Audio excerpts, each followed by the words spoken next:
to touch the grass, get a little grounding in before I go to my meetings, start my day, land in the park.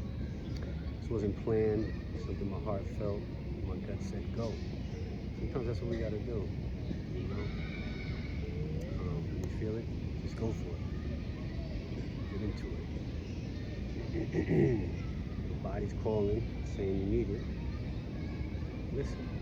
If you can't do it right away, make a note and get to it when you can. For me, it's just my feet, bare hands, grass, and then this position, you know, especially for my fellas out there, you know, our hips, lower back, a lot of us complain about those being tight.